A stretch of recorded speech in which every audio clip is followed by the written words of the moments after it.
Whoa.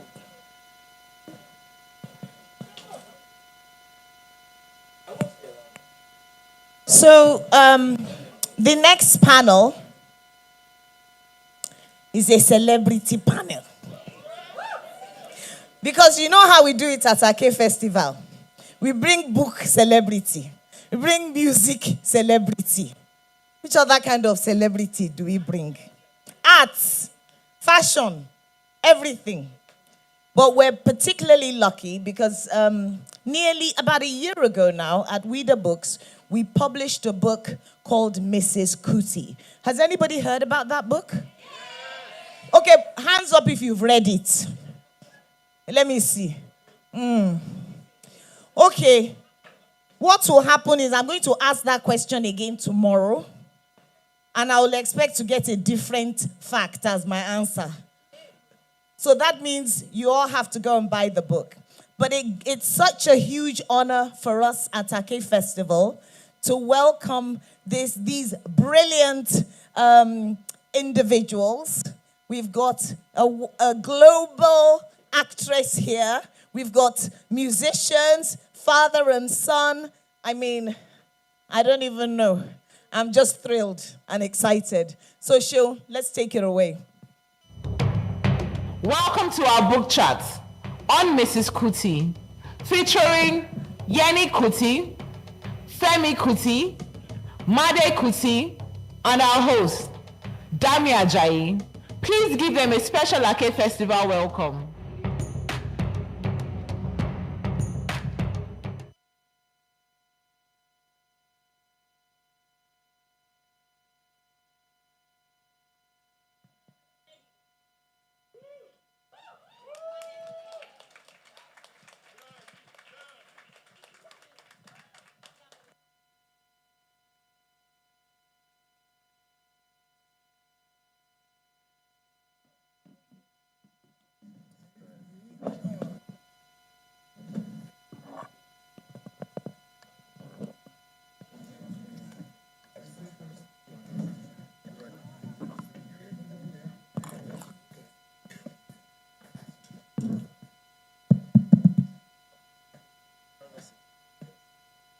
Okay, I think my neck will survive a few minutes. I'm having a mommy I made it moment, actually. Mommy, I made it! Yeah, I'm a bit starstruck, actually. Yeah, a bit starstruck. Unfortunately, Yeni Kuti couldn't make the panel, but she's here. She's ably represented by, I don't know, my hero, really. You do not know this, but you're my hero. And this is why. I grew up in Nigeria in the 90s, and I watched I Need to Know. And all the sex education I received was from I Need to Know. And somehow I think I've turned out not having failed in that department. So. And I wrote a book called The Woman's Body is a Country, so I hope you're proud of me. Well, and yeah, these are giants, really, big masquerades, as it were. Femi Kuti. It's lovely to see you, sir. And Made Kuti, whose album I recently reviewed, Where Does Happiness Come From? Second album, exceptional album. But we're not here to talk about you in particular. We're here to talk about Mrs. Kuti, this book by your grandmother and your mother. And I think the best way to start would be to set it up a bit for everyone. Unfortunately, Mrs. Kuti is no longer with us. She's an ancestor. She passed away 23 years ago. But the power of words is that 23 years later, or 22 years later, a book that she had written can come to life. And that's something that I want us to hold as we begin. I think it's important to hear her voice, and we're getting an international actor, yeah, to read from the book. So out. Yeah, please feel free to clap anytime you like.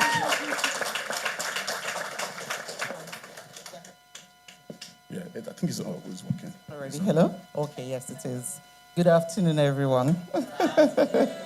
I can't overstate how much of a privilege it is for me to be reading an excerpt from the book of this very, very great woman, whom I had the privilege and honor to know closely.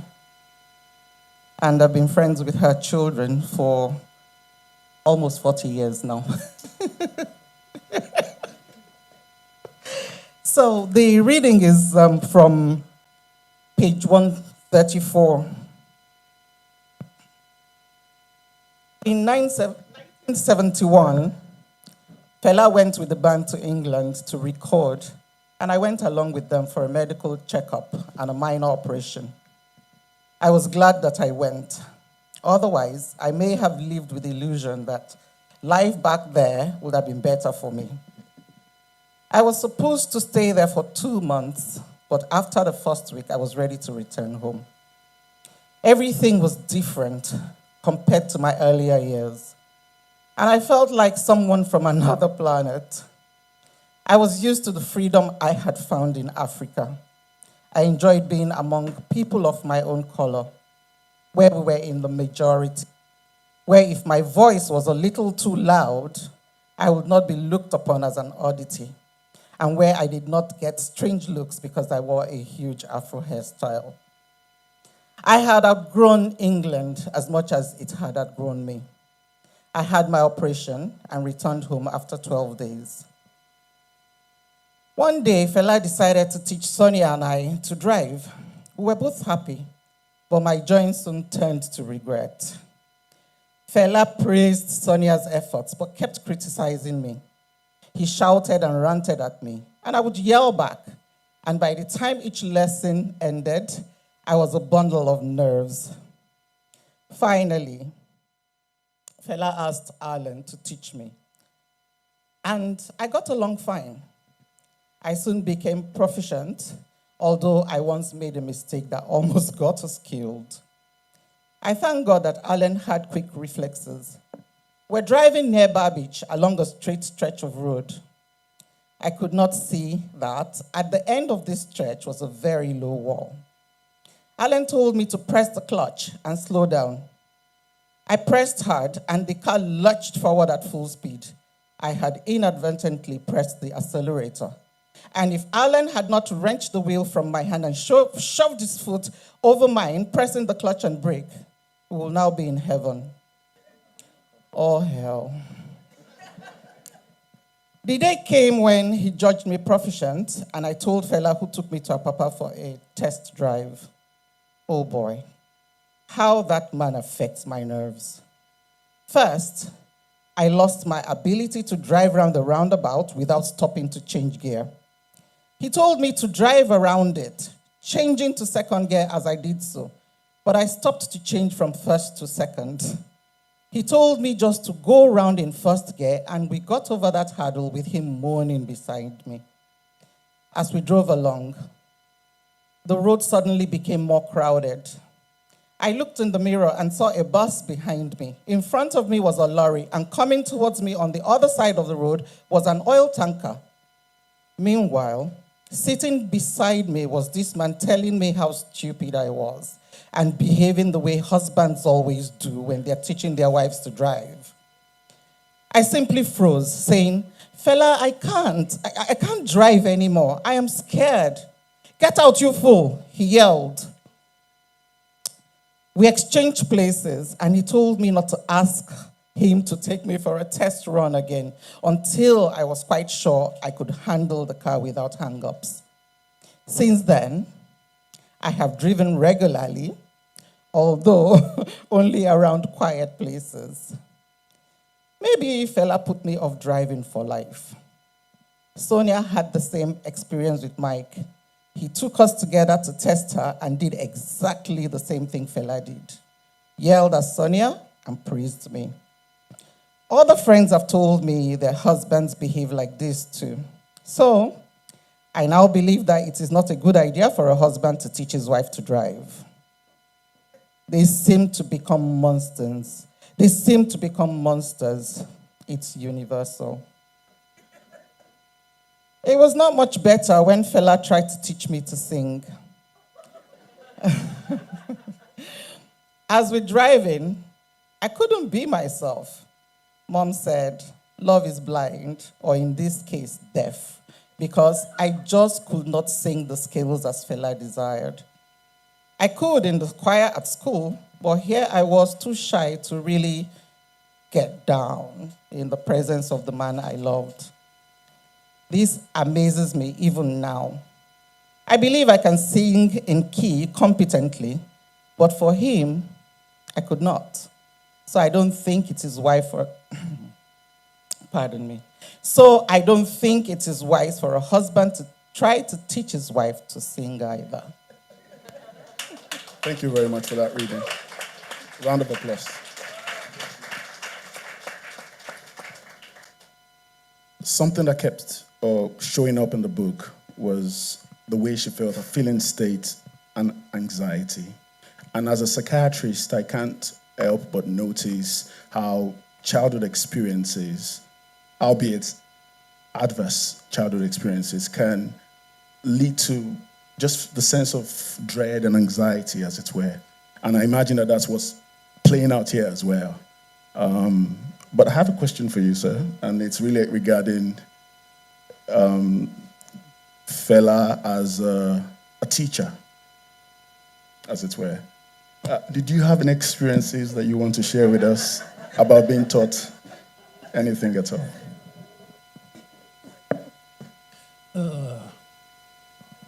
Good afternoon, everybody. I vowed last week I wasn't going to talk again, so I even forgot about this event, Lola. It was Madi that came to. I'm quite exhausted about going over my past. Let me quickly answer your question now. Fela. Your question was? Your experience as a teacher. As Fela teaching you anything at all. Wow. How do I explain? How do I explain that people will not go and misquote what I'm saying again? It's very strange that when you are in the storm and you try to explain to people your personal experience as a child of this huge icon, because they only see it from their own perception and they judge you by that. This is what I see, this is what is, shut up, blah, blah. And it's very hard for the children of such huge people to really express their anger or their truth. Thank you, Lola. So let me try and summarize by having understood this growing up. I learned by just watching him. I would ask very questions that, like, probably, are you not afraid to die? They will give me his answer. Because to help me, so many police raids, soldiers, always this beating or that, and I was living with him. So I think from my mother's book as well, if you are Fela's person, you had to excel beyond reasonable doubt. You just had to know. So you couldn't give excuses. If you are somebody probably you didn't care about, then you say, yes, okay, it is this. They'll probably explain further to give you a chance. But people very close to him, why did I have to tell you? You should know. You should be able to, you must be getting A in my class, for instance, if he was a teacher. So I think that's when I'm hearing my mother's story here. Why she should be afraid? She was in love. Why are you afraid? Why are you shaking in front of me? But she was in love. He couldn't understand her love. Him trying to be an African man as well. What love are you talking about? British love or what love? I'm your person. Drive, I said drive. I said, then she will shake more. So I could understand. And it was, I think, the same for his children. He expected us, okay, let me go. He expected me to know how to read. How is it possible to know how to read music if I'm not taught? If I haven't got any formal education of any sort, how can I read? But I had to read. You should know, how did you take your brain and put it in my head? You know, and as growing up was, what's wrong? What's wrong? I go to other houses, you see children they're getting along the conventional way. And then if I failed, expecting a very harsh treatment. You failed? Well done. You know, so it was I was in a big dilemma. Whilst, Sorry, I don't want to interrupt because he won't, because he's being modest.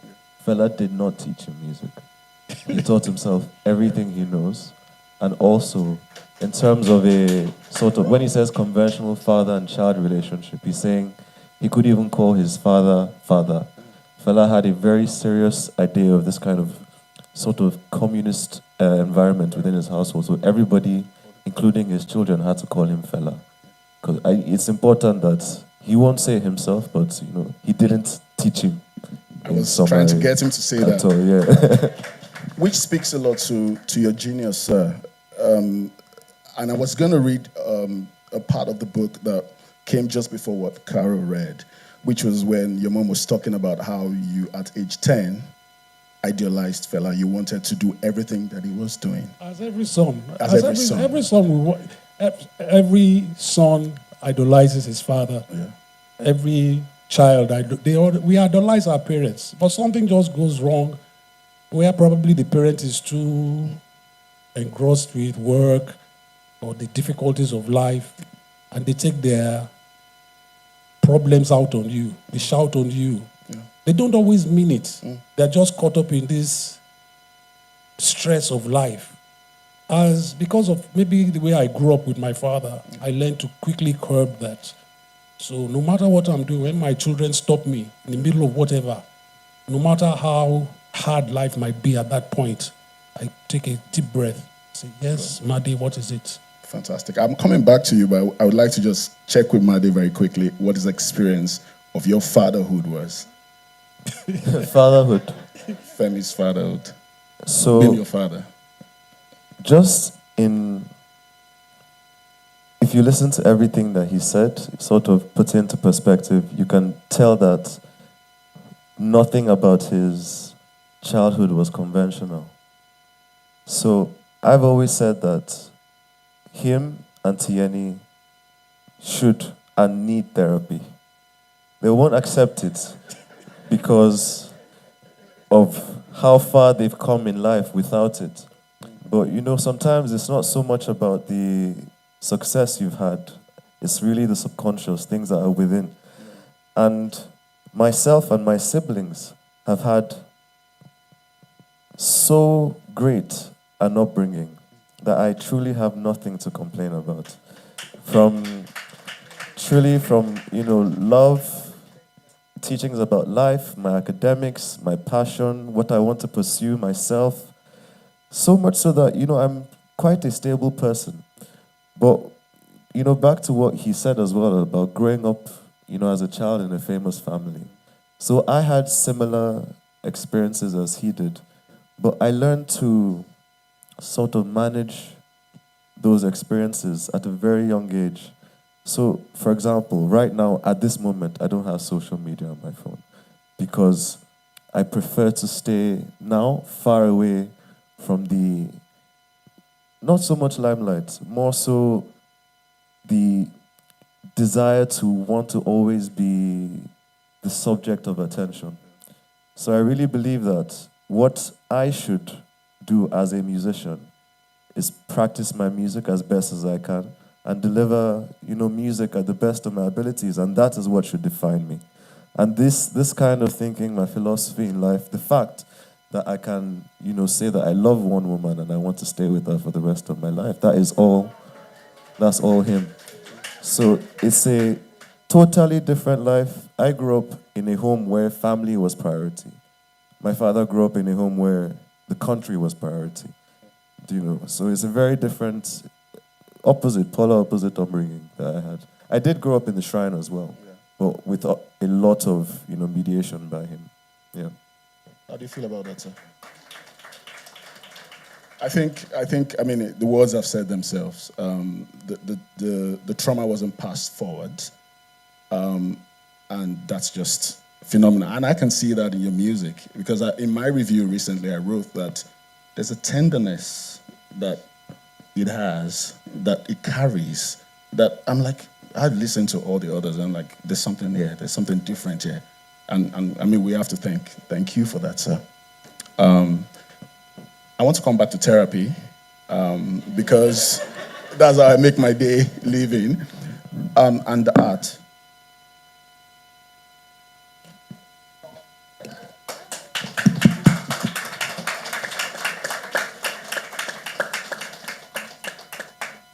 Just to give him a moment.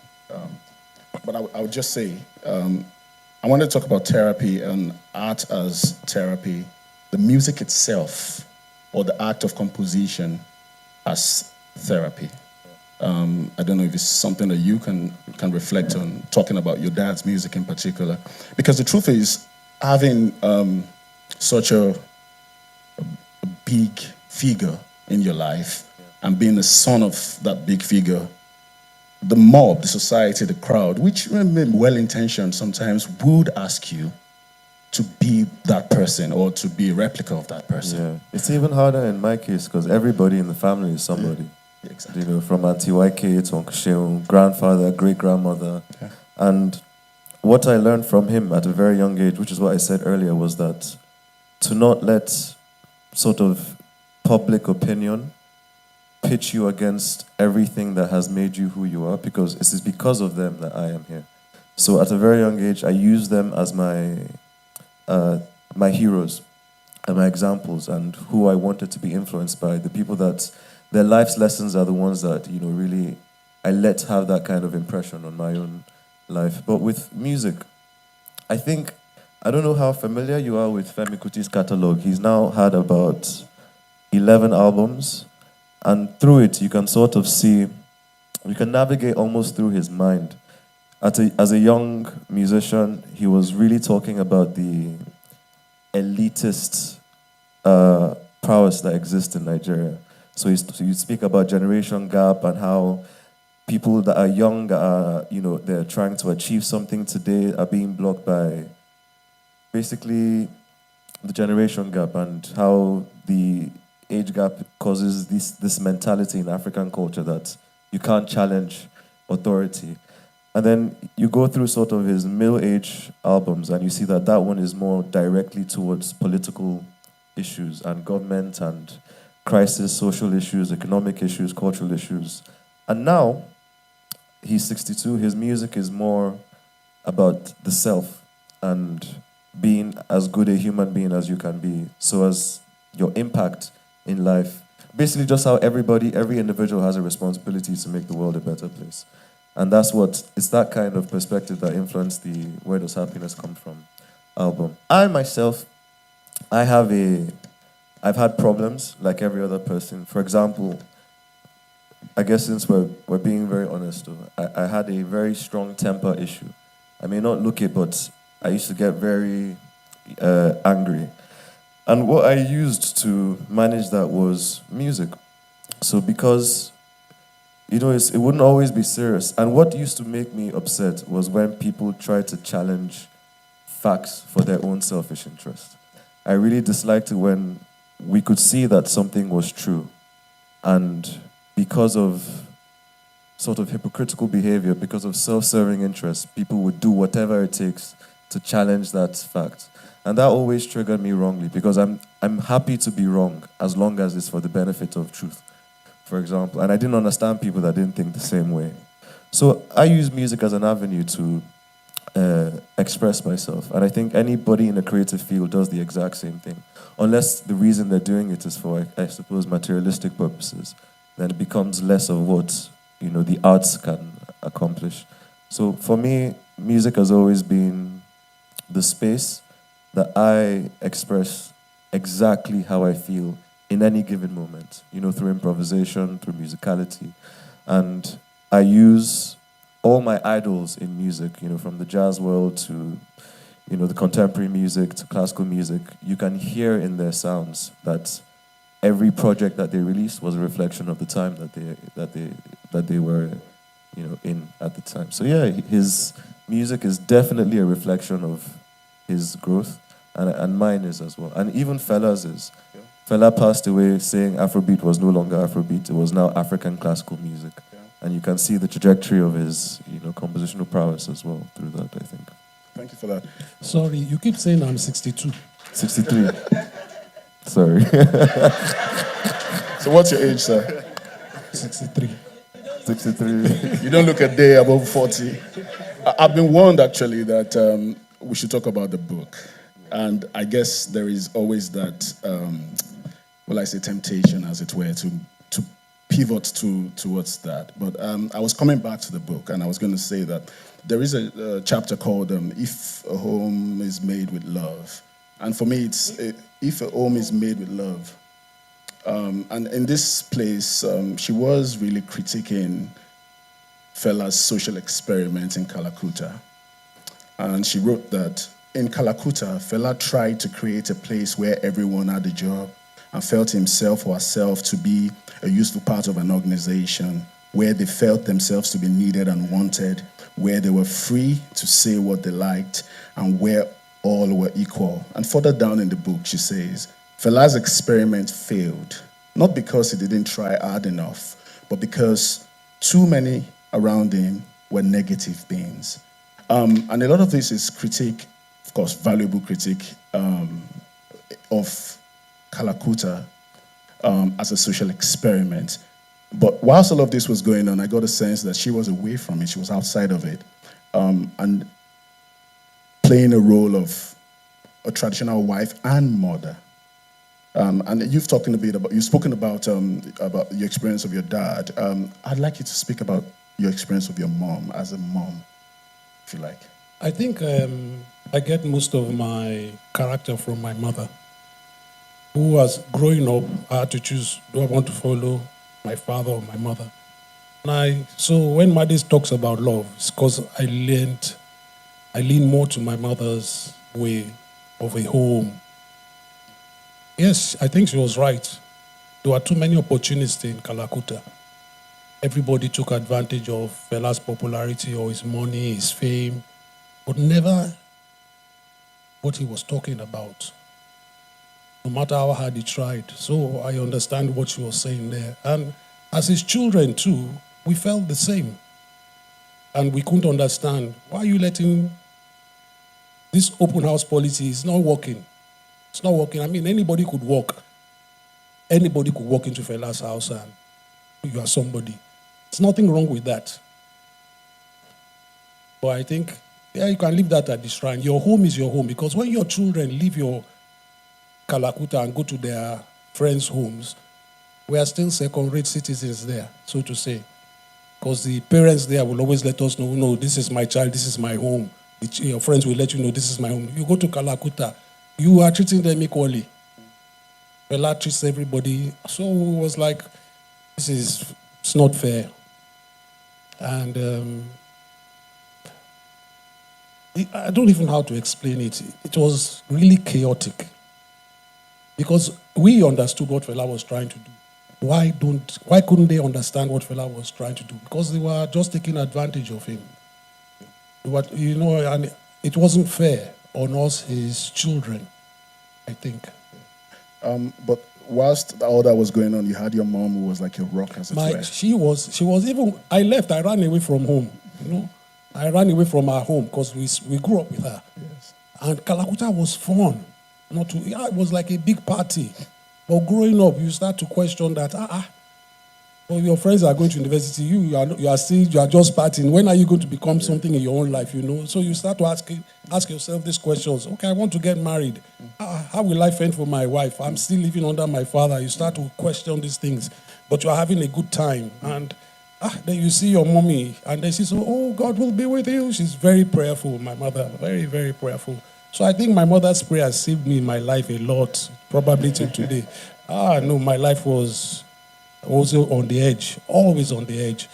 And so I think her life really, when I finally put my foot down and said, okay, enough of this. This is what I want. This is what it comes from her now deciding that I'm going to lean more to my mother's side than this open house policy will not work.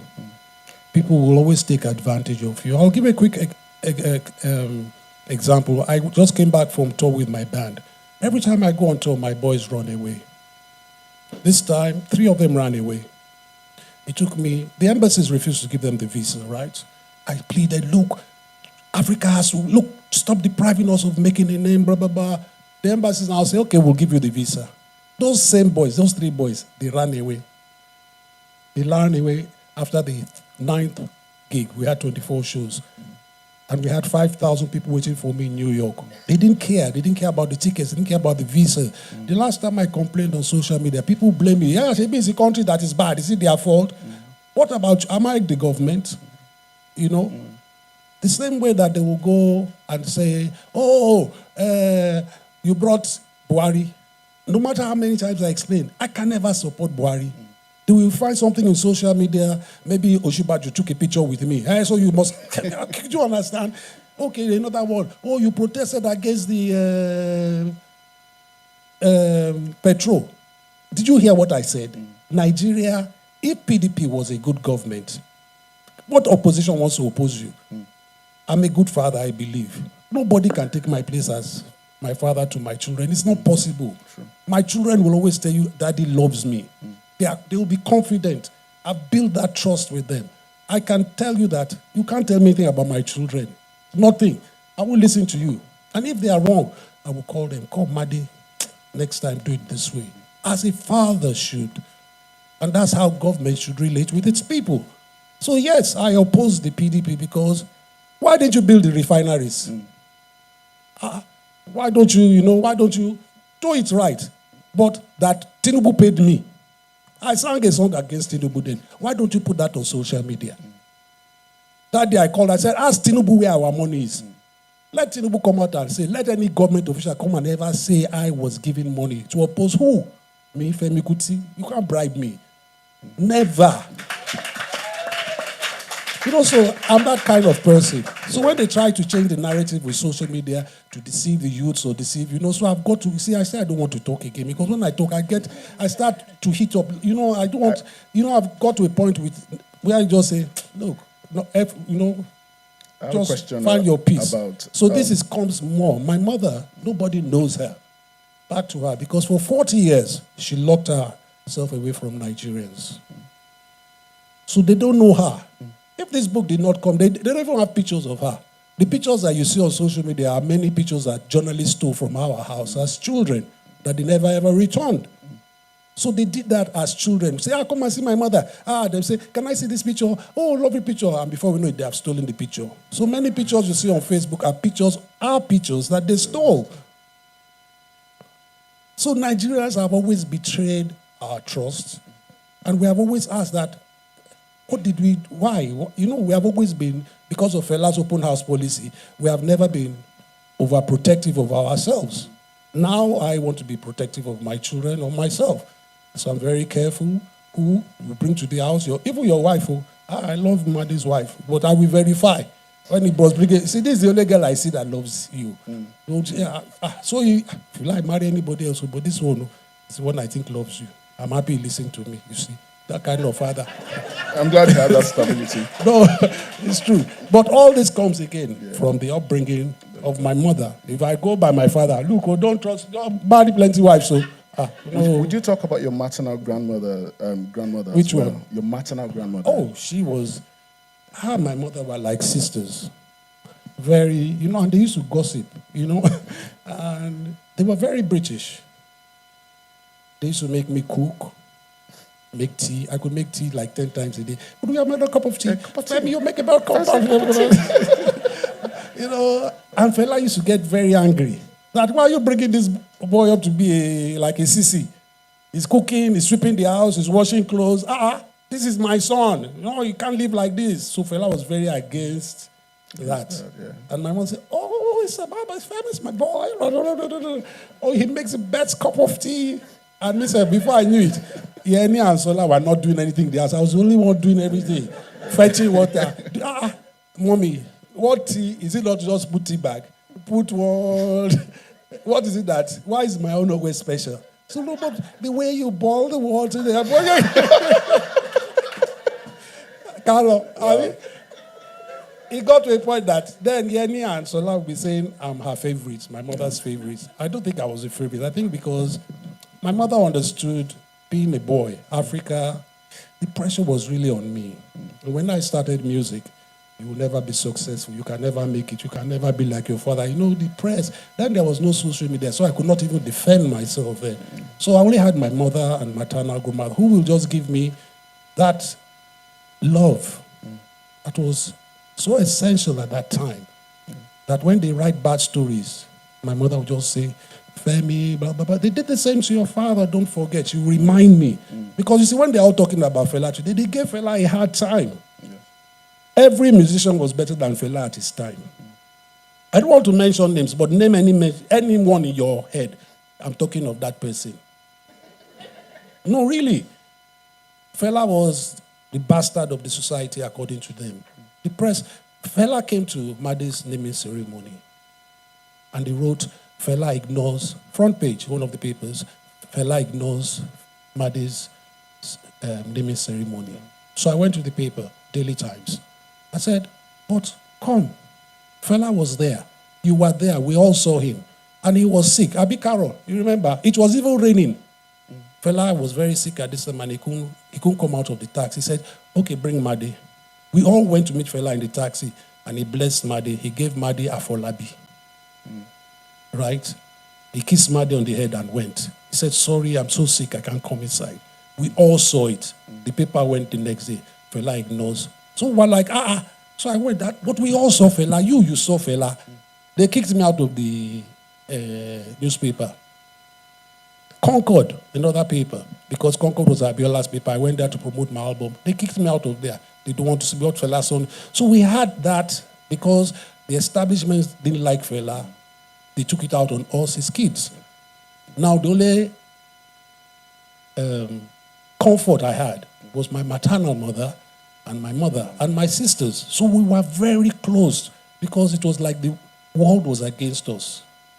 And so this is where the love in my family comes from. Because mommy will always say, they did the same to your father. And nanny, then they will go about stories in the 60s, when Fela first came to Nigeria, how he started his band. I want to give you something quickly, briefly, before I forget. Tony Allen.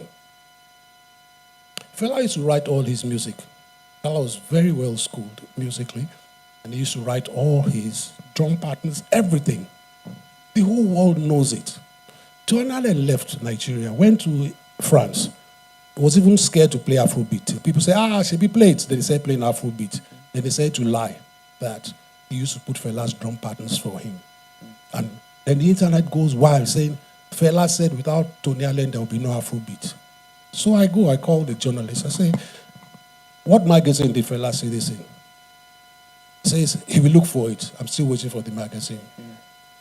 If Fela ever made such a statement, it would be huge. In the 70s, every journalist would say, so without Fela, they'll be asking, Fela, there are 3 authentic biographies of Fela. Never does he mention Tony Allen. Ever. So where did you get this story from? Why? Because this African Nigerian who has composed this music that is, everybody's like, wow, this is probably the greatest musician of the 21st century in Nigeria. Nigeria, okay. African, please, let's distort his greatness.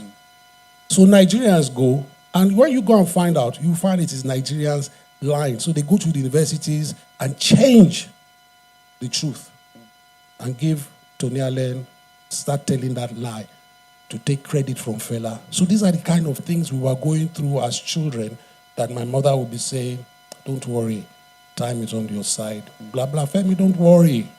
And this, we kept this to heart, that love, to just continue. And when we have the mic, for instance, those that will listen, will listen.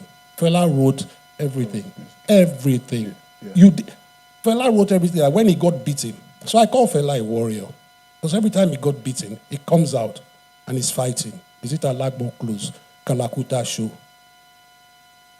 None of his musicians were ever beaten with in the raids.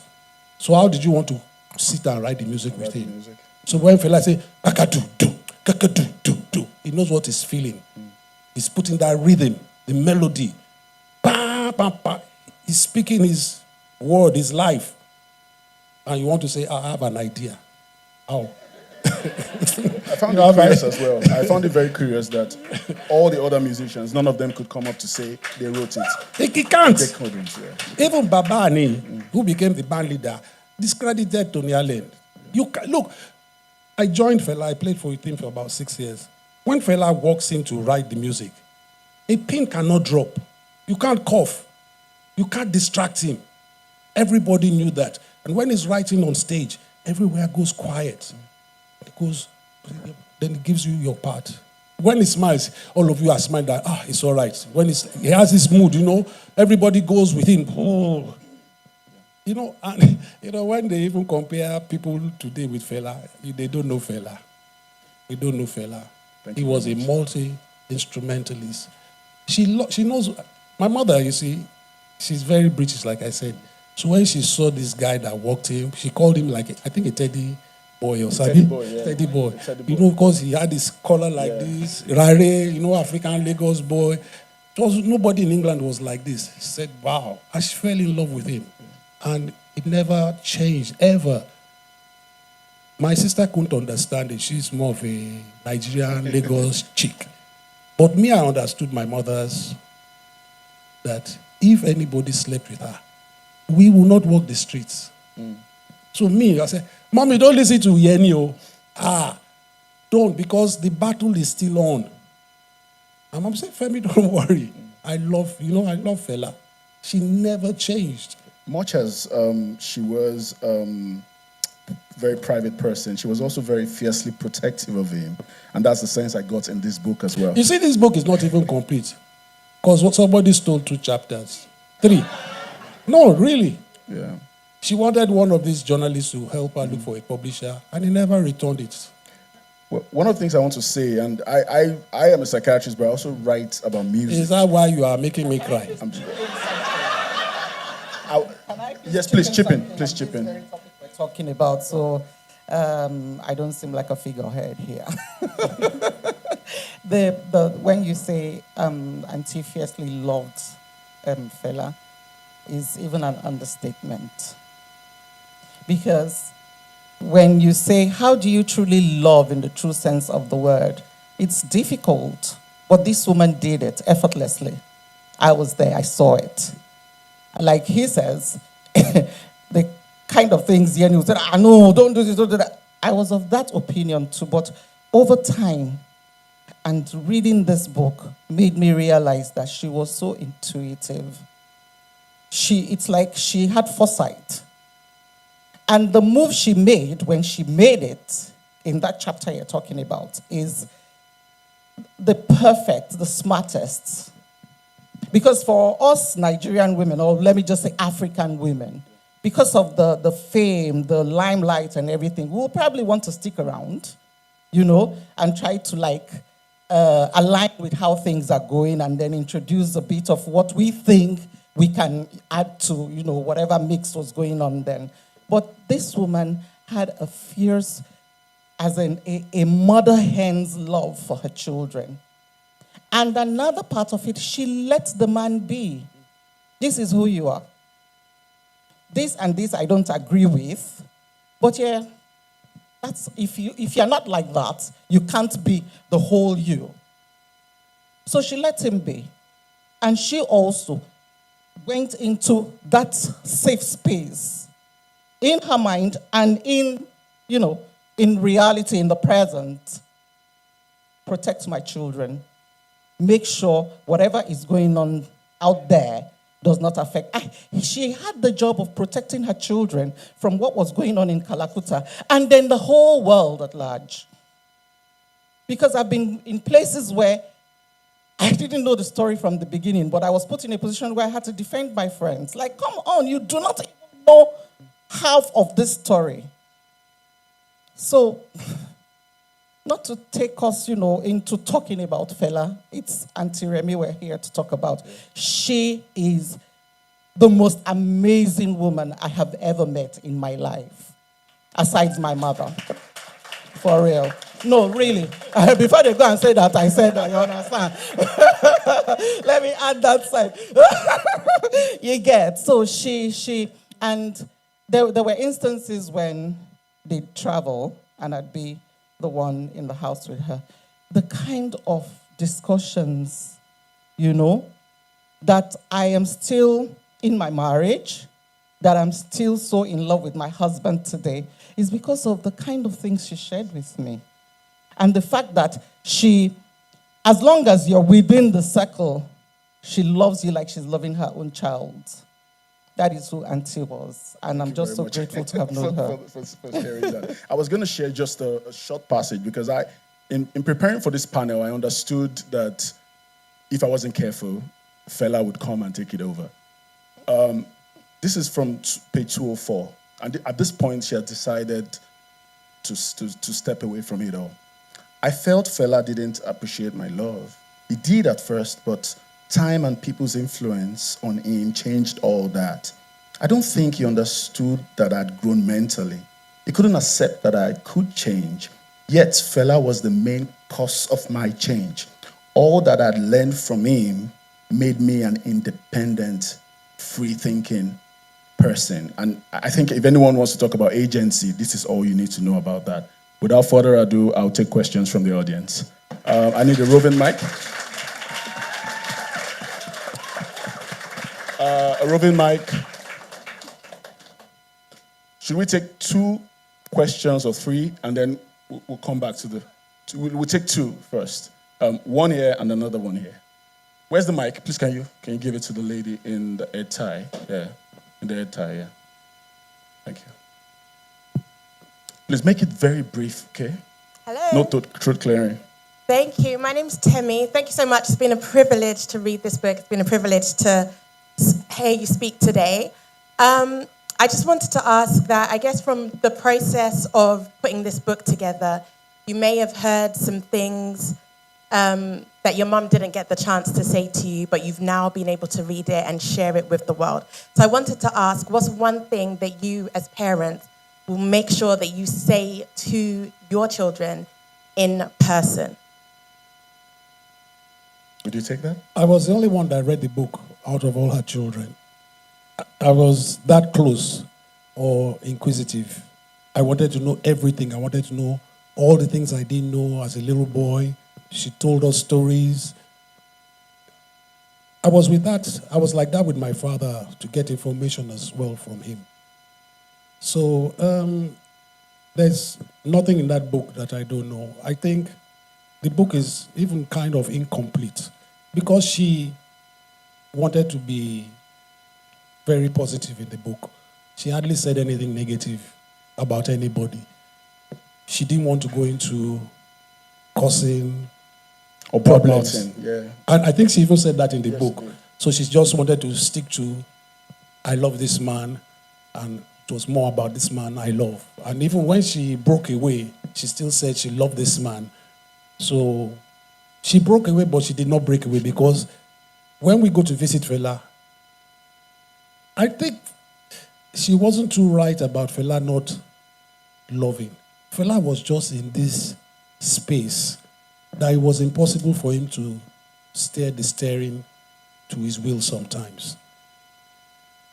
For instance, when Fela's mother died and we went to Luth, he was crying, holding my mother's hands coming out. Immediately the crowd was outside. He just let go. And Fela had to become the man. And she couldn't get over. I said, what's your problem? But he had to have a very brave face all the time in public And he never had, this was somebody that had nothing less than 150 people around him 24 hours of the day. So he never had his space, he never had his privacy. So I think later in his years, he used to send things like he knew she liked this cigarette. What was it? Marlboro. It was first Paul Moore. Then they stopped selling that. And then he used to ask her to cook this English soup. And she said, I'm not going to cook it for him now. You know, and then he would send her treble, because she used to like treble sweets. So we'll always ask us what she wanted. So I think he probably missed that love they shared.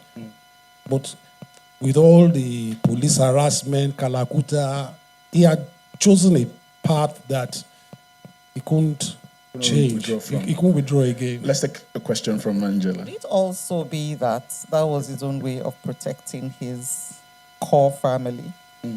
Like I tell Made, That's a reading, yeah. I agree with you. I tell Made too, you can never see life from one perspective. It's so huge. So it could be this, it could be this. What? I was saying he never compromised his estate. He left it He never entirely compromised. to- yeah. Before he knew he was going to die, and everybody was telling him to write a will. And he refused. He knew since his wife and him did not divorce, she was going to get 1/3 of his. He could have written the will. Everybody tried. Write a will, protect your other people, blah, blah, blah, blah. He left it in our hands. He knew what he was, obviously he knew what he was doing. So probably he just said, and he told Yeni that if I give everybody everything that I've given them, what will I leave for you people? So I think even in that madness, he still at his last. There's a method to it. He still had to say, okay, let me do what this one will let me do for you people. So he left it to her. Unfortunately, she didn't. She too again, she died like 5 years after him or so, because she lost my younger sister. She never ever recovered from losing Sola. And so she gave us all the money. She wanted to move to England to be with her sister. Probably should have still been alive, because she wanted to leave Nigeria. She had had enough. And we said, please, mommy, give us this money. Let's build. Fela never had his own shrine. So she gave us everything. So the shrine in Ikeja now is only there because of her. Yes. She gave us this huge amount to buy the land and build. I chipped in after. I was probably the largest shareholder then, but no, I was making money then. Now I was storing and everything. And so but we finished our money. She gave me at first 20,000 naira. I cleared the account, starting positive force. She gave us the money. She bought a car, Beetle for herself. She gave it to us. She died with 2 pairs of shoes and 5 clothes. 3 of them were nightwears. So she very unmaterialistic. She was very English. Somebody outside will not English. This is not English. This is just her. This is her person. Very non-materialistic. But I understood that. So Yeni or Sola couldn't understand. Mommy, go out. Mommy, do this. Please let her be. Because I could understand, growing up with Fela, the changes, her love, her pain. I probably, as the boy, I think boys are closer to their mothers and the girls are closer to their fathers. There's a chemistry, I think. Yeah, Freud said a few things like that. I be psychiatrist, I be... Yes. I was saying Freud had his reading on that. No, really. I agree with you. So boys lean more to the mother. So God has done it like the boys more to the mother, the girls more to the father. Because you see, the girls will be supporting the father. He will do bastard things, and the girls will say, but daddy, we give you X. And the boys, what are you saying now? So we had those kind of issues. So I was very protective of my mother. So I understood that you don't want to go to party, but for a man to chase her. Why do you want a man to chase her? Which ugly man? Is there a finer man than Fela? I better get out, Can we take a question, Angela? Thank you, Dami. And thank you to all 3 of you for sharing this incredible story with us. For all 3 of you, what is a maybe tender memory that you have of her that you'd be happy to share with us? All three of you, I think- of Mrs. Kuti. A tender memory A memory of Anna. of just one tender So memory. for me, it is. She was my introduction to bedtime stories. So, but they tend to have been scary as well, like Medusa, Shokoloko Bangoshe, the Sandman. But because when my dad used to tour, the times that I couldn't follow with him and the band, it would be her. I'll be in her care. Because my mom was also in the positive force, so they toured together. And I'd spend, the entire 2 months, however long they're away, with Anan and Nani. Anan was the name we called her because when Auntie Annie's daughter was born, what was it that she just said? Anan one day. And then since then, all of us, that generation that followed, we all call her Anan. So it took me, I wasn't until I was about 12 that I realized her name wasn't Anan. So those are the kinds of memories. It was really the first real homely experiences I had were with her because my dad and parents were always very busy. Thank you for that. Carol, do you want to share? Yeah, the one that readily comes to mind is during Auntie's lifetime, she was, for want of a better word to use, a recluse. She never went anywhere. But when we had our last child, a girl who is, yes, who is named after Sola, their sister, Auntie and Nanny came to our house. And for me, that was huge. It was really, they never lived to go to anywhere. So they came to our house and they spent almost the whole day in our house. I will never, ever forget that. And the way she held Sola and kept crooning to her and looking at her, that it sticks in my mind till I die. It's a powerful memory. Yeah, it is. I think everything. There's not one particular thing I can say. One. It's impossible. She was my person. I don't know how to explain. We'll take more questions. You are making me cry because the memories were so. They are so. I was very insistent. I said, release this book. I've been telling her before she died, release this book. Let people hear your story. Take a look, it's taken now 22 years before the book, and then they had stolen chapters. So I'm not very happy. Say your side. If you don't tell your side, how do people know yours? Because when they talk about Fela, people forget about how dynamic she was in his life. They talk about the 27 wives. They talk about Sandra. But there was a woman who gave you 3 children. You can't say this woman didn't affect this man in any way. You can't say that. He gave you your first child, second child, third child. Before Kalakuta, okay, the freedom she gave you to express yourself is part of your influence. She could have given you trouble. True. When you married 27 wives, when the lawyers came and said, take him to court for bigamy, she refused. They came to the house, say, this is the time for the government to stop Fela. Her family, she comes from a very reputable family, Taylor family. Her father was a great lawyer. Rotimi Williams was his cousin. And many people were against the marriage, tried to stop her, tried to get her out of it. She's stuck by him. So all this, as we grew up and as we grew older and we think about it, it really amazes us. She must have been so strong-willed. Her willpower. It shows you how strong. You see, when you talk about feminism and women's might, the power of the woman, it's a typical example of it. You see, so I try to let my daughters see a woman of substance. It's not that she loved the man. It's the principle behind it. There was not that she couldn't have had another man, but she knew the political dimensions involved. She knew what will affect her children. She could have done that. Probably if she went the other way, she could have still bought.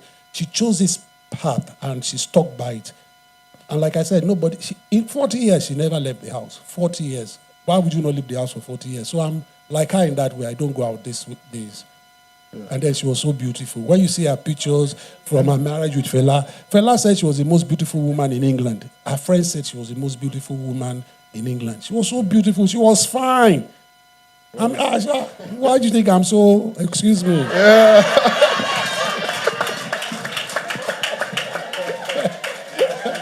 I think there are more questions. We can take one more question. I'll privilege women asking questions. I'm sorry. So you've got the mic, so you just go for it. Make it short, please, if you can. Right. Hi. Good evening. My name's Nabila. So I'm sorry. We've still spent much of this centering Fela, right? And I understand it, but I'd really love to hear a bit more about Remy. And I'm careful Read to the not book. say. Yeah, I hear you. You're not wrong, sir. And I'm hoping to do so. But if we have a panel and you're holding a book that says Mrs. Kuti and we're still talking about Mr. Kuti, then what are we doing? I strongly disagree because if you listen to the panel... Can I land, please? Please, Okay. I'm sorry. I will, but He wants to respond very it's really quickly. important that... Understand. Because, we're speaking about truths and how two truths can exist in the last panel. This book and Remy's entire story is a love story. Yes. You can't speak about Remy without speaking about Fela, unfortunately. All right. I take your Can point. you just finish I do with, take his point. I still want to know about Remy. What do you want to know? And so Remy post Fela is interesting because if a woman leaves her husband, whom she still loves outside of that marriage, I would like to know about her. You've talked a bit about her principles, What would you which like are... to know? What I want to exactly? know about Remy as an intellectual. I want to know Remy as a person outside of being Fela's wife, outside of being Femi's mother. There's a part of the book, right, that you read. Have you read the book, actually? I'm sorry. I'm sorry. Can I actually Have you read the book? Can I land on the Could point? you answer that question? Can I land on the point? Because if you've read the book, you would I'm understand that the sorry. book span I hear ends you. with when she leaves the marriage. And there's hear no other aspects to it. Can you please understand my point? I hear you. I really do understand what you're saying. A panel with family members gives us a little more than the book, right?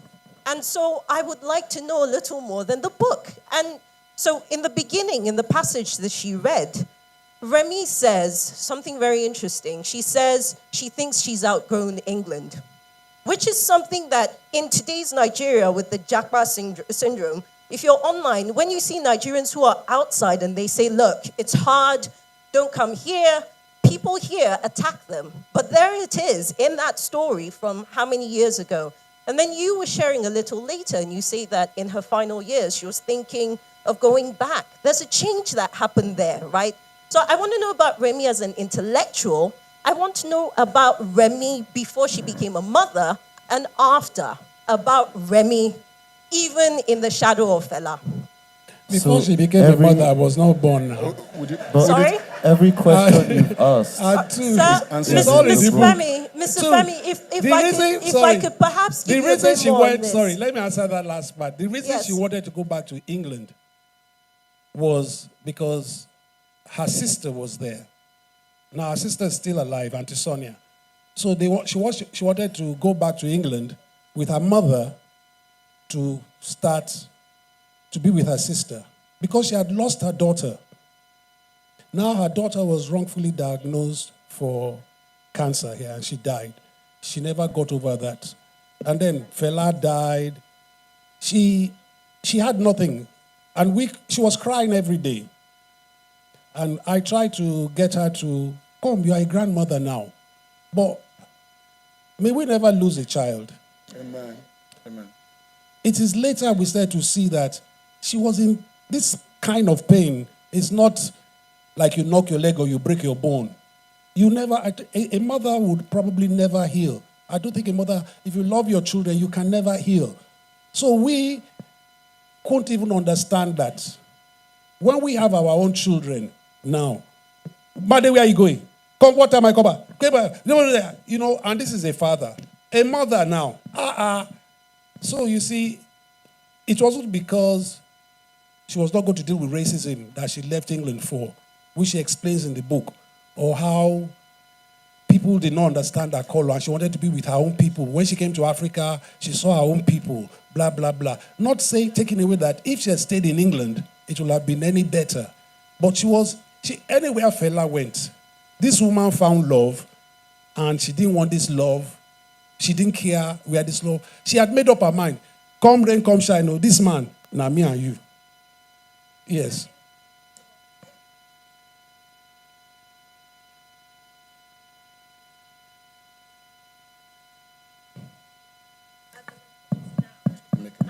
think about her beyond being my mother.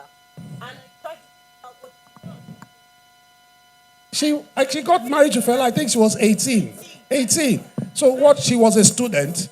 She started to work in an office. She went to this party, met this man. So her whole life really We've run out of time, actually. evolves but around also- Fela. But all the questions that you have to answer. Yeah, they really are in the book. Even Are her in the life book. before Fela, her childhood, her teen years, everything is in the book. Question though. All, Where is the question in that? Because are you asking why she wanted to go back to UK or what? So what is the question?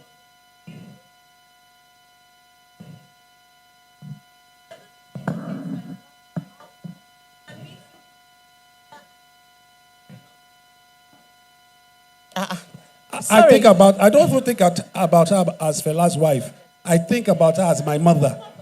I think don't this see panel her as Yeah, Fela's but wife. again, has been about you that. said You know, that. I see You said her that as very this clearly. woman, this pillar. Femi, please, I We've need come to to the add- end of the time. I know she talked about the we have to- intellectual. Sorry, I need to just add this, Dami. She talked about, you tried to ask about the intellectual part of her.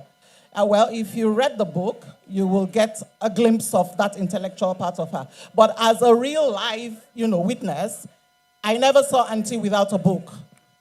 She read the greatest books ever.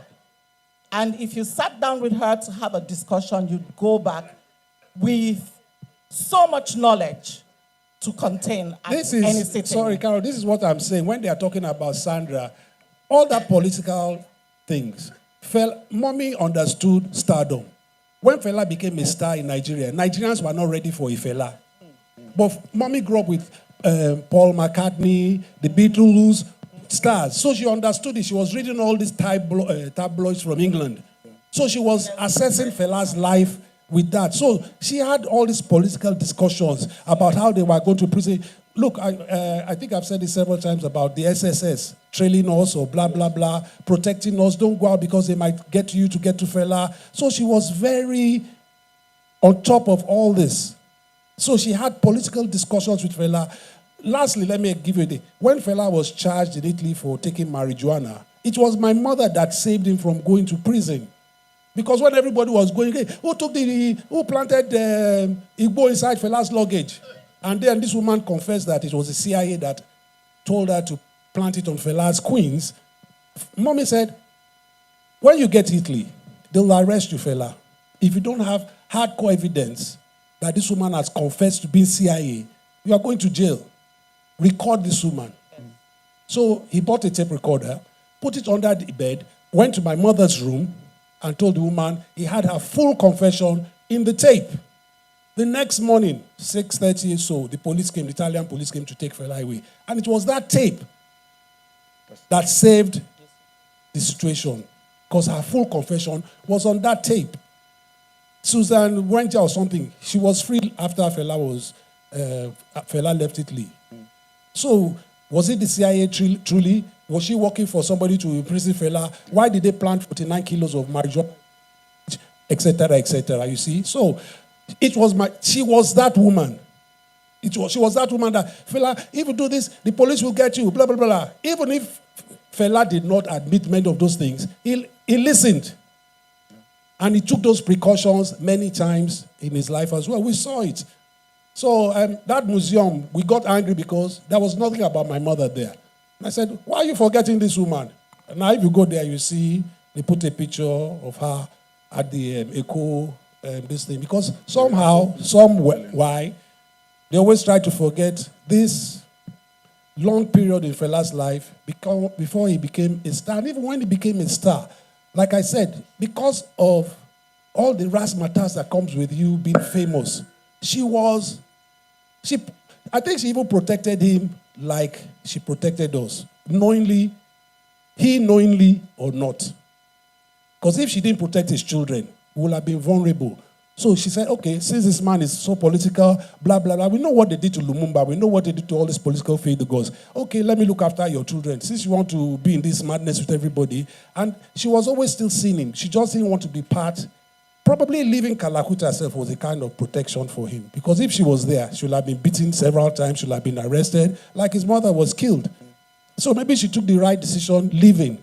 So when I'm saying woman power, I've seen woman power. This is taking those hard decisions that your man, in his madness, he won't hear. And if you truly love him, you take the whole embodiment of the love, the children, the good, the bad. She was an intellectual. Like, so read the book and, you know. And just to finalize it all, the other books that have been coming out, Sandra's book is out as well, Fela and I, and a scholarly work by Dotun Ayobade called The Afrobeat Queens. I've just finished that. It's a riveting read. And all of the women who were part of the Kalakuta project in the band, they've all been written about extensively. So I'm hoping that maybe next year we can do this, where we have all of those books and have a proper discussion that may be a bit more intellectual. But this is about the personal, about centering this person as a partner in the Afrobeat dynasty. Thank you very much, everyone. Thank you.